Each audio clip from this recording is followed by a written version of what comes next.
누리 집사님, 아진이 데리고 아동부에 가서 차라리 예배 드리세요. 아기를 위해서. 그래서 적응시켰다가 뚝 떼어놓고 나중에 오시면 돼요. 그게 아진이한테 좋을 것 같아. 자, 누리가 누구냐고요? 이쁜 집사님이 있어요. 아기도 이쁘고 혼자 카시트에 아기를 태워서 지금 온 거예요. 남편은 오늘 출근을 했고.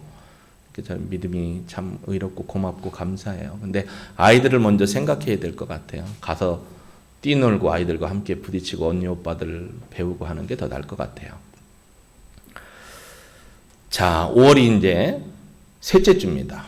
벌써 보통 교회에서는 목회자 주일, 또 교사 주일이라고 하죠. 제가 부임하고 나서 목회자 주일만 쓰는 건 좀 합당하지 않다라고 생각을 해서 교사들을 축복하고 교사들과 함께 또 은혜를 받고 축하받는 시간이 되어야겠다라는 생각을 해서 꼭 뒤에 교사주일 또는 스승주일이라고 이렇게 명기를 했습니다. 일부 예배 때 온 교사들을 축복하고 교회에서 교사들 격려금 줘서 함께 회식하고 식사하고 위로받을 수 있도록 부장님들한테 여러분을 대신해서 전달을 해드렸습니다. 그리고 제가 이런 말을 했어요. 회식할 때 나 부르지 마. 그때 우리 집사람이 하는 말, 그게 부르라는 협박이야. 진짜 부르지 말라는 거야. 부르지 말라고. 네, 그랬어요. 그래서 제가 가면 불편해요. 어디든지 다 그래요. 그래서 격려금만 주고 함께 가셔서 시간 잡으셔서 서로 위로하고 친교에 가지다라고 이렇게 말씀을 드렸습니다. 여러분도 하나님의 은혜로 말미암아 격려받고 힘을 좀 얻었으면 좋겠다라는 생각이 듭니다. 신문지상을 봐도요, 어르신들이 보통 대한민국에도 10명 중에 한 6, 7명 이상이 우울증, 코로나로 인해서 우울증에 많이 빠져 있다라는 거예요. 그래서 우울증 때문에 또 여러 가지 질병이 어르신들한테는 많이 온다라는 거예요. 왜냐하면 운동도 많이 못하고 걸어 다니는데도 적고 누구랑 만나서 얘기하는 게 적어지니까 언어 발달도 적어지고 연세가 많으신 분들은. 그러니까 참 마음이 답답하고 안쓰럽겠다라는 그런 생각이 듭니다. 그래서 이렇게 예배에 오신 건 축복이에요. 아멘을 안 해도 축복이에요. 왜냐하면 하나님이 여러분을 깨끗게 하실 거예요. 영도 마음도 몸도 깨끗하게 하시고 회복시켜 주시고 강건케 하실 줄로 믿습니다. 또 가정에서 모여서 예배드리는 우리 한 분 한 분도 주님이 어루만져 주시고 회복시켜 주실 줄로 믿습니다. 오늘 본문은요, 여러분 그 말씀 묵상하기와 적용하기에도 올려드렸지만 이 11장 자체는 앞뒤로 해서 유대인과 유대인 관원들과 예수님과의 논쟁이 일어나고 있는 부분이에요. 그래서 특별히 9장 51절부터 19장 27절까지가 예수님께서 제자들에게 하나님의 나라를 가르치시고 깨우치시는 거예요. 유다와 베레아 그리고 사마리아 지역, 이 지역 가운데 예수님이 사역을 하시면서 제자들에게 하나님의 나라가 무엇인가를 깨우쳐주는 그런 내용이 들어가 있는 부분이 9장 51절부터 19장 27절까지의 내용입니다. 그래서 하나님 나라. 여러분, 하나님 나라라는 얘기를 들으면 그 듣는 순간 마음이나 생각이 어때요? 띠디딕 하고 우리의 마음에 감동이 오잖아요. 하나님 나라. 위로가 있고 소망이 있고 그렇지 않나요? 저는 하나님 나라 하면 포근함이 있어요. 포근함. 근데 여러분의 마음도 사실은 하나님의 나라예요. 하나님이 성령으로 임재하시니까. 근데 우리가 그걸 잘 놓치고 살 때가 참 많다라는 생각을 해보게 됩니다. 여러분, 기도의 모본은 누구이실까요? 예수님이시죠. 예수님을 한번 생각해 볼게요. 예수님은 구약의 선지자들을 통해서 예언하신 대로 이 땅에 오셨는데, 여러분, 예수님이 오시기 전에 천사가 그의 어미에게 나타나서 어떻게 하죠? 수태고지를 얘기하죠. 그 어미는 기도 중에 천사를 만나게 됩니다. 그래서 어떻게 해요? 기도 가운데에서, 그리고 그보다 더 먼저 그의 사촌인 엘리사벳이 기도 가운데 천사를 만나고 예수님의 탄생에 대한 얘기를 들어요. 예수님의 인생의 시작은 기도로부터 시작해요. 그리고 예수님이 사역을 하시면서 계속 그가 오늘도 말씀의 1절에 보면 한 곳에 가셔서 기도하셨다겠는데 습관을 조차 늘 기도하셨던 모습을 볼 수 있습니다. 그리고 예수님이 돌아가실 때 마지막 장면이 어디냐면 저 십자가 위에죠. 저 십자가에서 예수님이 하신 것이 뭐였냐면 마지막 기도로 이 땅에서의 사역과 삶을 내려놓게 됩니다. 그래서 예수님은 인생이 시작하는 시점부터 끝나는 시점까지 기도로 일관된 삶을, 기도와 관계된 삶을 사셨다라는 것을 우리는 기억합니다. 눈치가 빠른 분은 누가복음 1장부터 24장 중에 앞부분에 전반부에 뭐에 대한 얘기가 많이 나오냐면 기도와 관련된 이야기, 기도와 관련된 사람들을 누가가 등장시키는 것을 여러분이 찾아볼 수가 있어요. 누가복음의 특징 중에 마태, 마가와 다른 특징이 뭐냐라고 묻는다면 바로 기도에 대한 말씀이 많이 나오고 성령에 대한 말씀이 많이 나옵니다. 왜 성령에 대한 말씀이 많이 나오냐면 누가가 쓴 또 하나의 책이 하나 있죠. 그게 어떤 책이죠? 사도행전. 사도행전을 우리가 다른 말로 무슨 행전이라고 하냐면 성령행전이라고도 하고, 제가 사도행전을 또 별칭을 뭐라고 했냐면 기도행전이다라고 말씀을 드린 적이 있어요.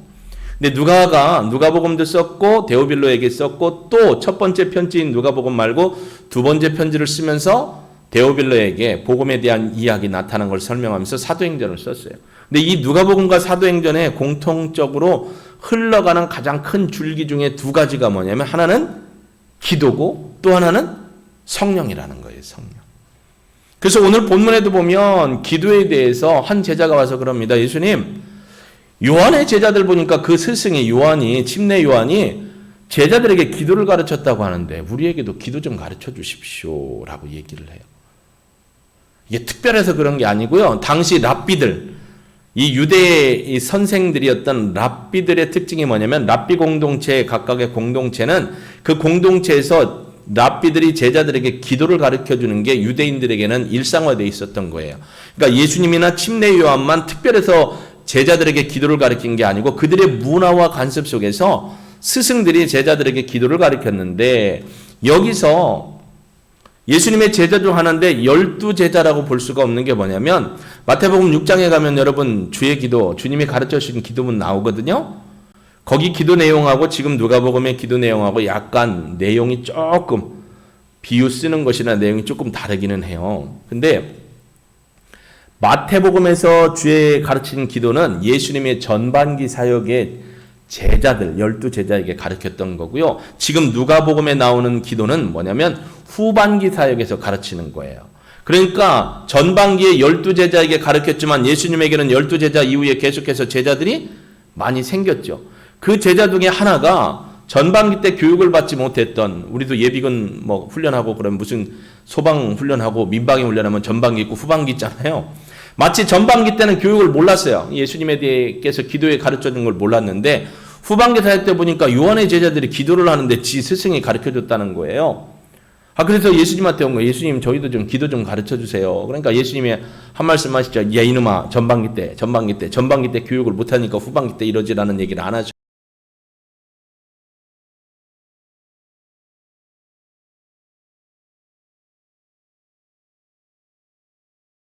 베아 지역에서 하나님 나라를 제자들에게 가르치는데 이때 제자들은 70인 제자도 있었고 더 많은 제자들도 있었거든요. 그 중에 한 사람이 와서 예수님의 기도하시다가 딱 기도가 멈추니까 올라와서 그럽니다. 예수님, 저에게도 기도 좀 가르쳐 주세요. 그랬더니 예수님이 어떤 기도를 가르치냐면 전반기 사역하실 때 가르쳤던 기도죠. 그 기도의 내용을 한번 보실까요? 자, 예수께서 이르시되 2절입니다. 너희는 기도할 때 이렇게 기도해라. 예수님이 친히 가르치십니다. 그런데 그게 다른 요한의 제자들이나 다른 랍비들이 가르쳤던 기도와는 다릅니다. 보실까요? 첫째, 아버지여 이름이 거룩히 여김을 받으시옵소서라고 기도해라. 둘째, 나라가 임하시옵소서라고 기도해라. 셋째, 우리에게 날마다 일용할 양식을 주시옵소서라고 기도해라. 그리고 나서 4절에는 우리가 우리에게 죄 지은 자를 용서하오니 우리 죄를 용서해 주시옵소서라고 기도해라. 그리고 우리를 시험에 들지 말게 하옵소서라고 기도해라. 5가지 기도를 가르쳐줘요. 근데 첫 번째, 두 번째, 세 번째는 하나님과 관련된 거고요. 네 번째, 다섯 번째는 제자들에게 관련된 거예요. 그러면 한번 보실까요? 첫 번째, 뭐라고 했죠? 아버지요, 이름이 거룩히 여김을 받으시옵소서. 자, 아버지의 이름이 거룩히 여김을 받는 게 제자들에게만 아버지의 이름이 거룩히 여김을 받으라는 뜻일까요? 모든 사람들한테 아버지의 이름이 거룩히 여김을 받게 해달라고 기도하라고 한 것일까요? 너무 제가 자세히 설명해 드리죠. 예수님의 제자를 통해서만 하나님이 거룩하게 되는 게 아니고 다른 사람들, 예수님을 알지 못하는 사람들을 통해서도 그들이 하나님을 거룩한 분이고 하나님이 영광 받으셔야 될 분이다라는 걸 뭐 하라는 거예요?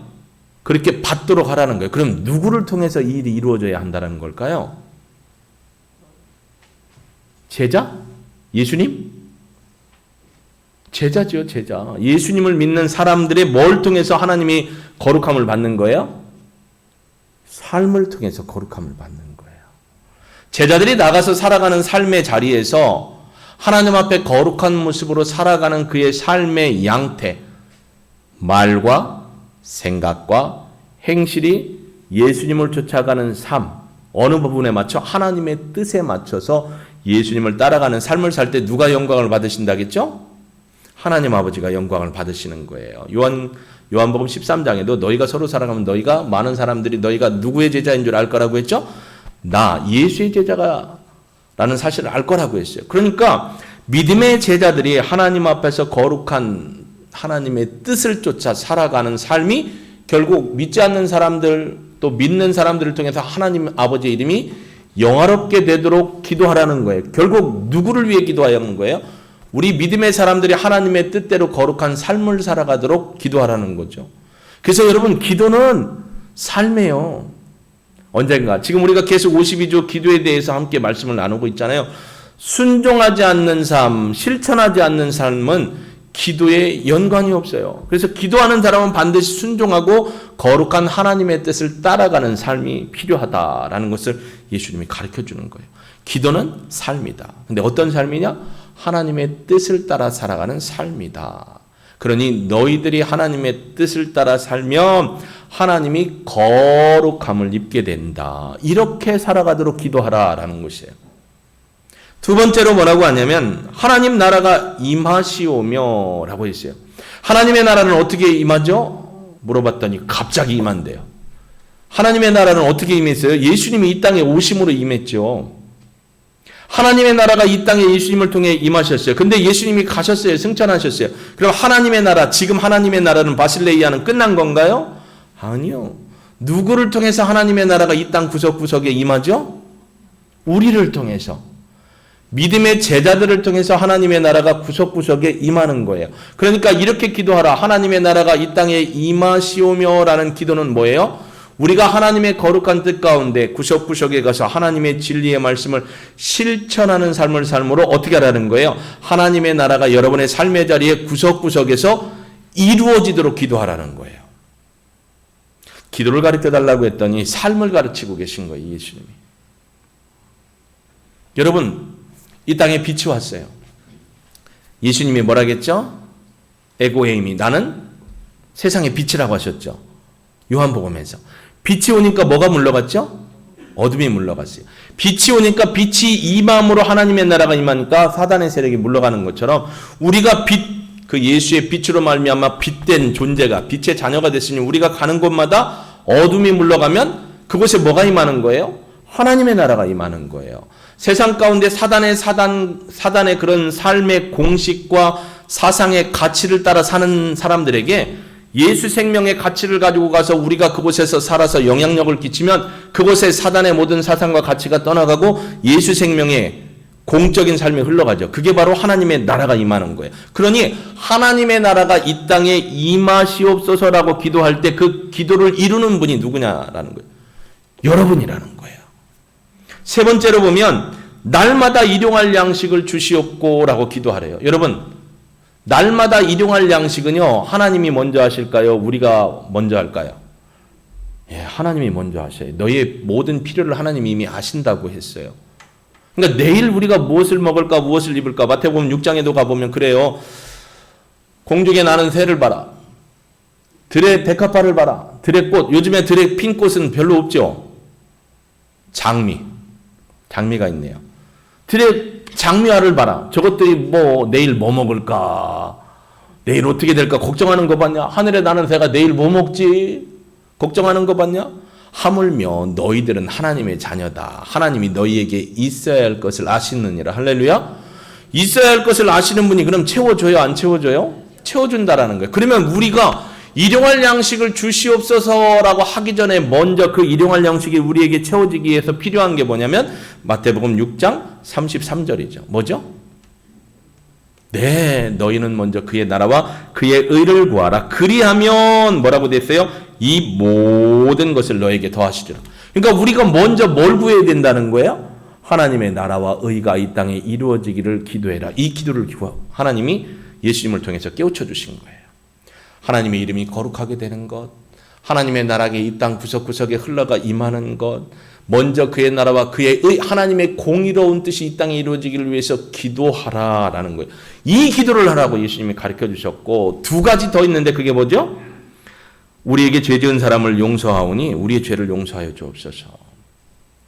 내가 죄를 용서받으려면 나에게 죄 지은 사람을 먼저 용서해야 이게 조건이 된다라기보다는 내 죄를 사해 주시는 분이 누구인지를 알고 그분께 사죄, 회개의 기도를 드리라 하는 겁니다. 그리고 마지막 다섯 번째는 뭐냐면 시험에 들게 하지 마시옵고. 여러분, 나는 인생을 살면서 여태까지 한 번도 시험 들어본 적이 없다. 손 들어보세요. 예? 우리 신기래 권사님 참 너무 고와요. 저분이 가면 저를 보고 알아봐요. 우리 교회 오면 저를 보고 알아봐요. 근데 나가면 몰라볼 수 있어요. 근데 늘 저를 알아봐요. 이게 무슨 얘기인지 여러분 눈치가 빠른 분은 알 거예요. 그래서 우리 교회 와서 제가 없으면 불안해 하신대요. 왜 목사님이 어디 갔냐고 불안해 하신대요. 근데 저분이 참 순수하고 젊었을 적에 그렇게 공직생활, 군생활을 하시면서 이사도 많이 다니시고 하셨거든요. 찬송가 없이도 지금도 신방 가서 예배드리면 찬송가 없이도 찬송을 잘 하시고 말씀도 저는 안경 써야 보이잖아요. 잘 보셔요. 근데 하나님 앞에서 여기 말씀처럼 우리를 시험에 들게 하지 마옵소서라고 하면 예수 믿으면 시험거리가 생긴다 안 생긴다? 안 생긴다라고 얘기하면 거짓말이라는 거예요. 여기서 말하는 건 하나님 우리에게 시험거리 하나도 안 생기게 해주세요. 그 얘기가 아니에요. 그럼 뭐냐?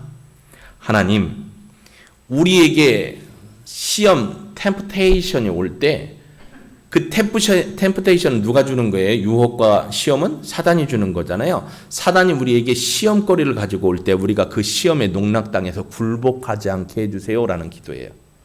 여러분 인생 살다 보면 시험거리 많이 생기죠.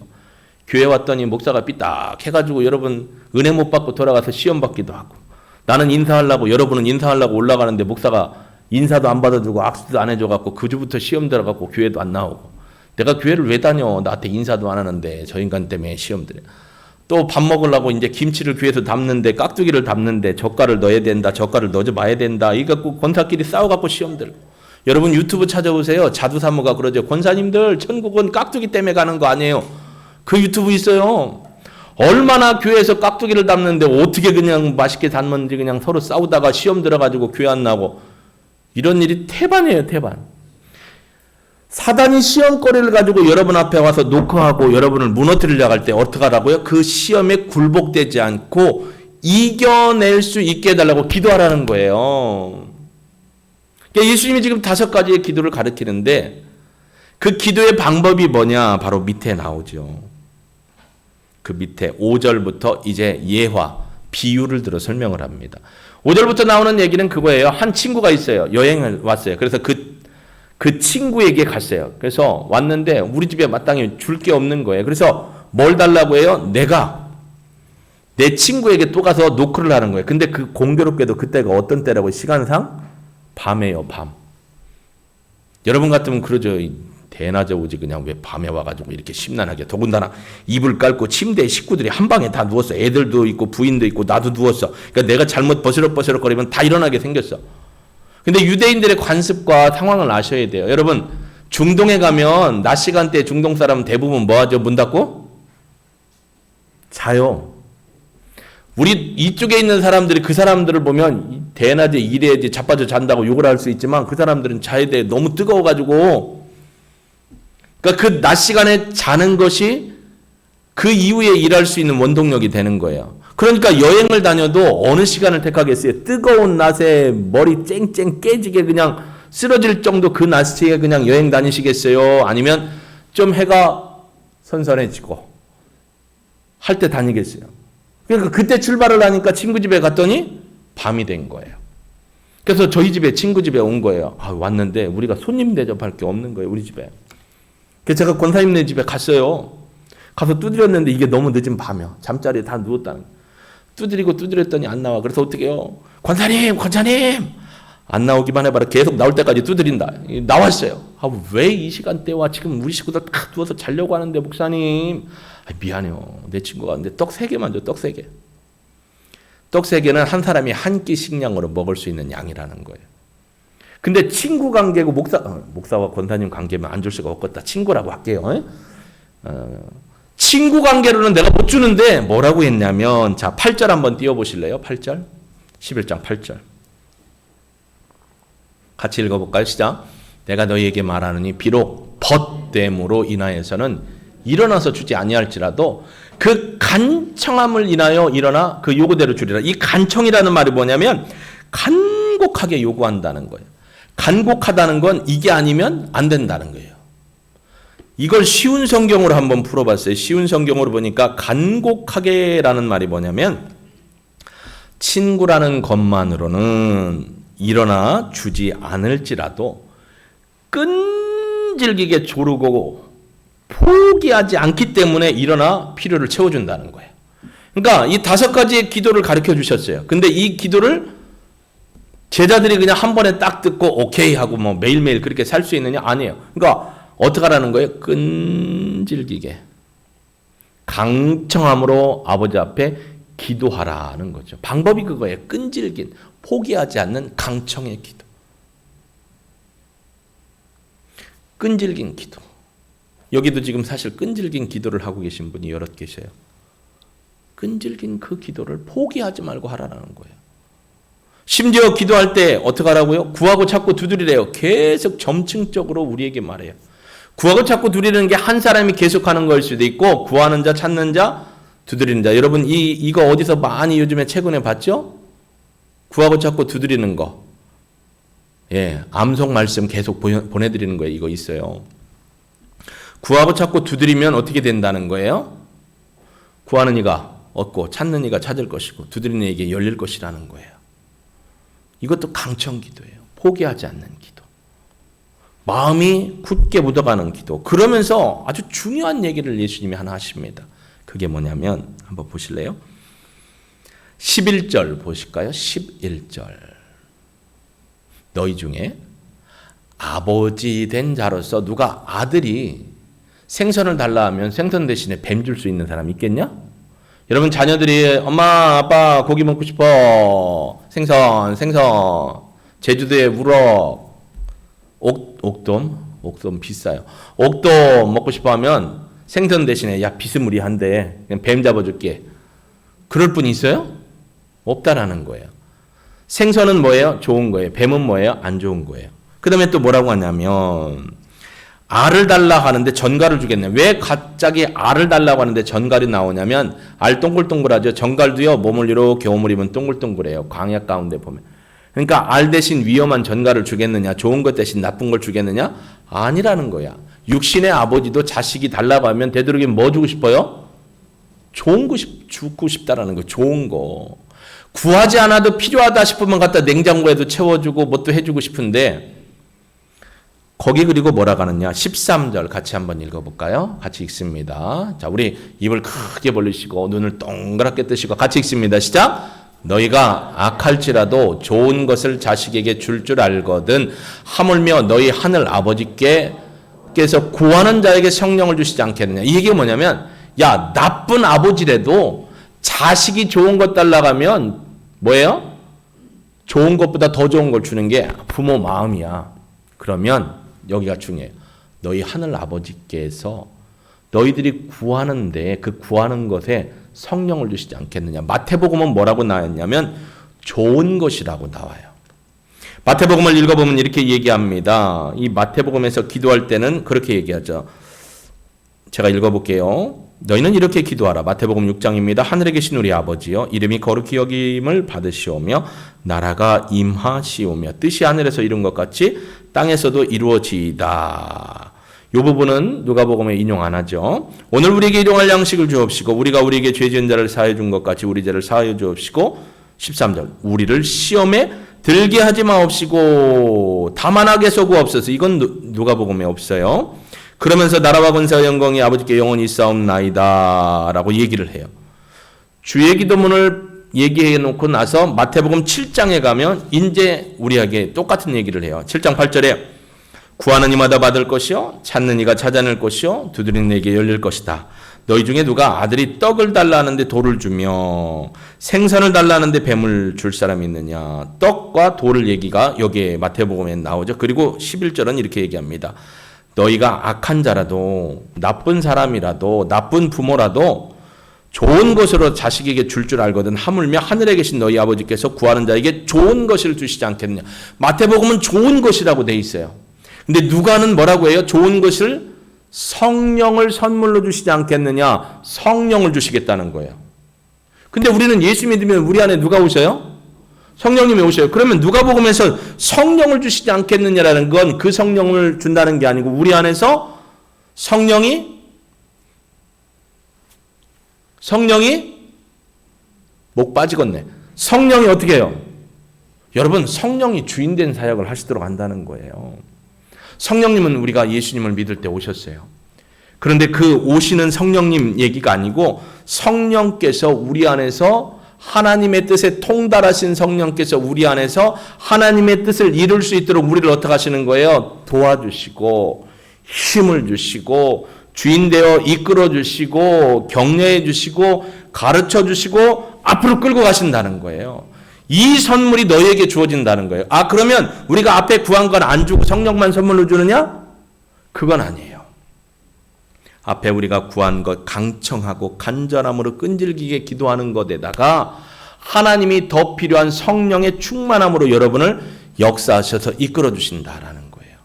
예수님이 가르치는 기도는 결국 뭐냐면 앞부분에 있는 5가지의 기도 제목들은 뭐냐면 우리의 삶이 하나님의 뜻 안에서 온전한 삶으로 귀결되어서 하나님 앞에 영광이 되어야 해요. 근데 그것을 이루기 위해서 우리는 어떻게 해야 돼요? 매일매일 간절히 포기하지 않고 하나님 앞에 구해야 해요. 그런데 그 구하는 것이 우리의 힘으로는 안 돼요.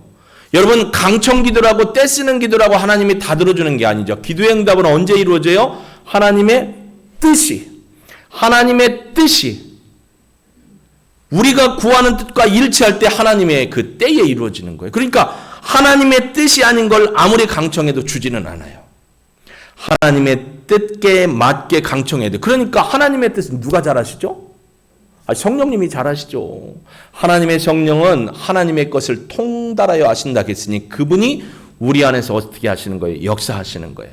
깨우쳐 주시는 거예요. 내가 기도를 막 하는데 육신적인 기도가 자꾸 많이 나와요. 성령께서 어떻게 하시는 거예요?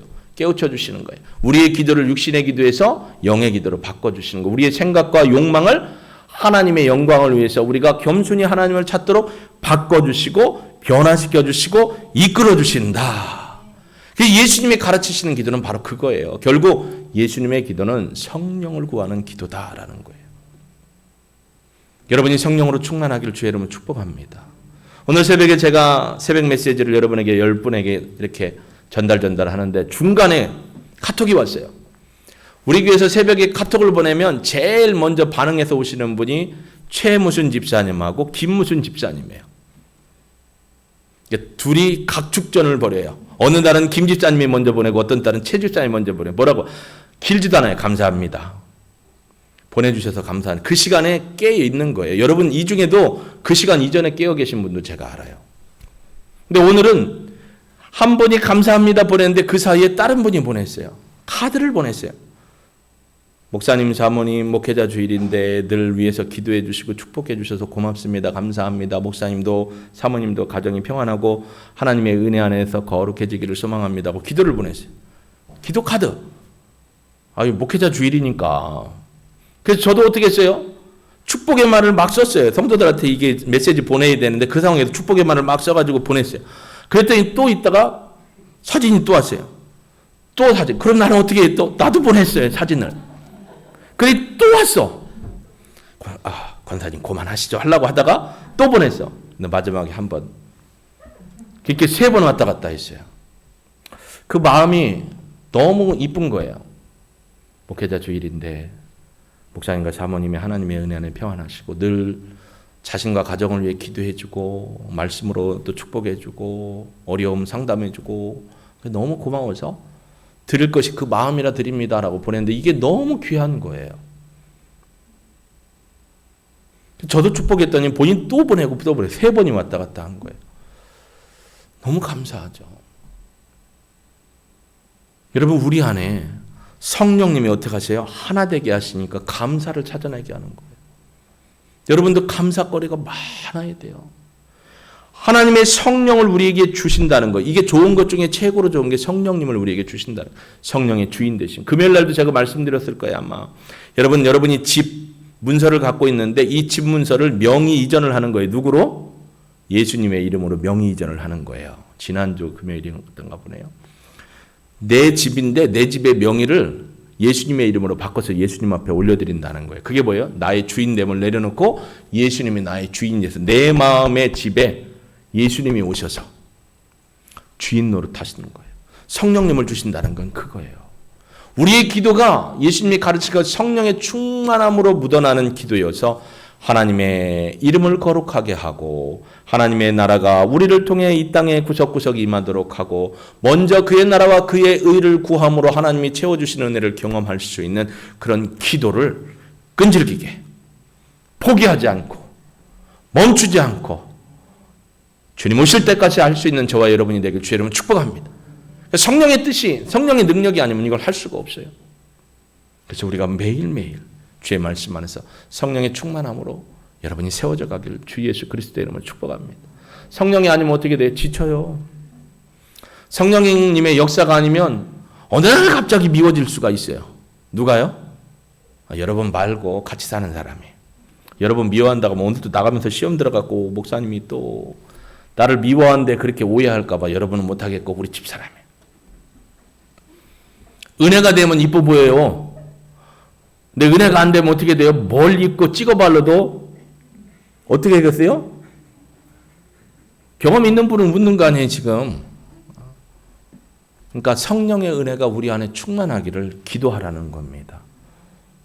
여러분 성령이 충만함으로 우리가 하나님 앞에 서가기를 주 예수 그리스도의 이름으로 축복합니다.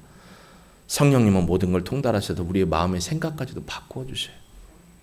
그 성령님이 우리 안에 주인이 되시고 그래서 하나님의 얼굴을 구하며 기도할 때 나는 지칠 수 있지만 성령님이 힘을 주셔서 주의 뜻을 이룰 수 있도록 간구하고 살아가는 그런 은혜의 삶이 여러분의 삶에 지금 막힌 자리, 그 막힌 자리에서 뚫려짐의 은혜로 있어지기를 주의 이름으로 축복합니다. 힘들고 어려우시잖아요. 이 세상 살아가기. 너무 압박도 심하고 그전에 경험해보지 못했던 이런 새로운 경험들이 오면서 두려움과 떨림이 있고 제가 애니어그램 6번형이에요. 6번형의 특징이 뭐냐면 두려움과 걱정이 많은 형이에요. 태어나기를 그렇게 태어났어요. 여러분 나를 그렇게 생각하지 마시고 염려와 근심과 걱정이 많은 스타일이라는 거예요. 6번형이. 그걸 떨쳐버리려면 성령님이 필요하다는 거예요. 어떤 분들은 호기가 많은 분이 있어요. 어떤 분은 노하기를 잘하는 분이 있어요. 어떤 분은 막 외소해가지고 어디 나가서 드러나는 걸 싫어하는 분이 있어요. 근데 남자를 만나는데 남자가 막 자꾸 뭘 드러내는 걸 한다? 그러면 어떻게 도망가고 싶은 거예요. 그럴 때 어떻게 관계를 해나 배우는 게 이제 이런 건데 저는 6번형이라 내가 몇 번형인지 모르는 분은 저한테 오세요. 제가 이렇게 알려드릴게요. 그러니까 걱정 근심이 많아요. 걱정 근심이 많은 건 하나님 앞에 덕이 안 돼요. 그러니까 성령님이 오셔서 나를 붙들어 주시고 하나님의 뜻을 나에게 알려주시고 용기도 주시고 힘도 주시고 너 그런 대로 괜찮아. 저는 요즘 그 말 듣고 싶어요. 내가 요즘 너무 힘들거든요. 너 그런 대로 괜찮아. 뭘 잘하려고 하지 마. 너 완벽하려고 하지 마. 너도 그럴 수 있고 네 가정도 그럴 수 있어. 그러니까 너 스스로를 정죄하지 마라.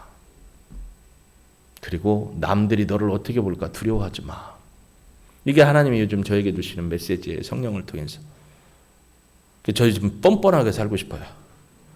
아, 왜 싫어요? 자신감 있게 살고 싶어요. 주님이 나를 만들어주신 정원철이라는 나로. 왜 남들이 보는 내가 돼야 될지. 내가 하나님 앞에 보이는 나로 살아야 되는데 남들이 보는 시각으로 나를 살려고 보니까 얼마나 힘들겠어요. 그러니 저 위에 높은 자리에 앉아 계신 분 얼마나 힘들겠어요. 국민이 이래라 저래라 하지. 너무 힘들죠. 그래서 이렇게 사세요. 하나님이 보시는 여러분으로 사세요. 대신 그렇게 살려면 성령이 충만해야 합니다. 성령께서 여러분을 붙들어 주셔서 하나님이 보여주시는 이 기도를 성령의 능력으로 풀어가며 살아가는 저와 여러분이 되길 주의 이름으로 축복합니다. 우리 한번 찬양 드려볼까요? 찬양하고 함께 오늘 들은 말씀을 묵상하면서 하나님이 예수님을 통해 우리에게 가르쳐 주신 그 기도를 이루기 위해서 성령의 충만함이 내게 임하도록 성령님으로 이끌림 받도록 위해서 우리 이 찬양 기도할 수 있는데 찬양 드리고 주님 한번 부르고 결단의 기도 드리도록 하겠습니다. 기도할 수 있는데 왜 걱정하십니까? 기도하면서 왜 염려하십니까? 가사를 기억하며 찬양합니다. 기도할 수 있는데 왜 걱정하십니까?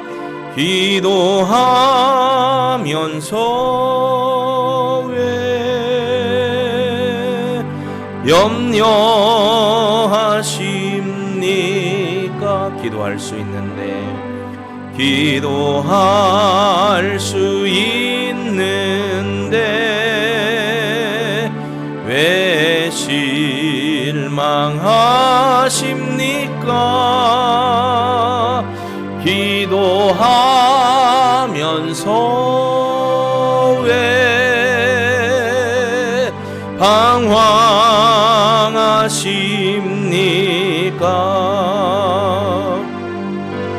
주님 앞에 무릎 꿇고 간구해 보세요. 마음을 정결하게 뜻을 다하여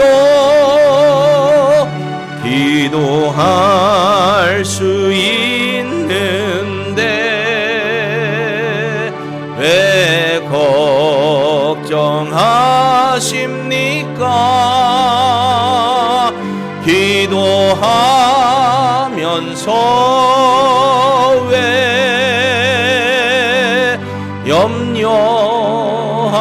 염려하십니? 우리 결단의 기도 하나님 앞에 드립니다. 하나님 아버지, 기도할 힘이 없고 두렵고 낙심이 되고 사단이 시험의 모든 가라지를 뿌려놨어. 견디기 어려웠어. 때로는 사단의 그 굴레에 빠져들어가 그의 종이 되는 일을 겪으면서 너무 힘들고 어렵고 가슴이 아픈 때가 한두 번이 아닙니다. 예수님은 제자들에게 기도를 가르치시면서 아버지의 거룩하심을 드러내고 하나님의 나라가 임하게 하고 먼저 그의 나라와 그의 의를 구하는 믿음의 삶을 살기 위해서 간절히 끊임없이 기도하라. 그러면 하나님 아버지께서 너희의 아버지이시기 때문에 너희에게 성령의 좋은 선물을 주셔서 너희로 하여금 하나님의 뜻을 알아 바르게 기도하고 간구하게 하실 것이다 라고 걱정하지 말라고 하십니다. 하나님, 염려와 근심을 내려놓기 원합니다. 주의 뜻을 먼저 구하고 성령께서 내 안에서 역사하셔서 하나님의 뜻을 통달하시는 성령의 능력으로 하나님 아버지의 뜻을 따라 우리의 입술 가운데 우리의 영 가운데 성령님이 이끌어주시는 기도를 따라가기를 소망합니다. 낙심하지 않게 하옵소서. 좌절하지 않게 하옵소서. 하나님이 보시는 내가 되게 하시고 사람들이 보는 내가 되려고 하다가 시험에 빠지거나 올무에 걸리는 일이 없도록 도와주옵소서. 이만하면 잘하고 있어. 걱정하지 마. 믿음으로 구해봐. 내가 너의 친구지 않니? 내가 너의 아버지지 않니? 내가 너를 붙들어 줄게. 힘내. 나는 너를 정죄하지 않아. 내가 너를 이끌어 준단다. 주님, 성령의 능력으로 하나님 앞에 서게 하시고 믿음의 담대함으로 서서 하나님의 뜻을 구하는 우리 모두가 되어 이 땅 가운데 거룩한 믿음의 삶으로 영광 돌리게 하여 주옵소서. 예수님의 이름으로 기도합니다. 아멘.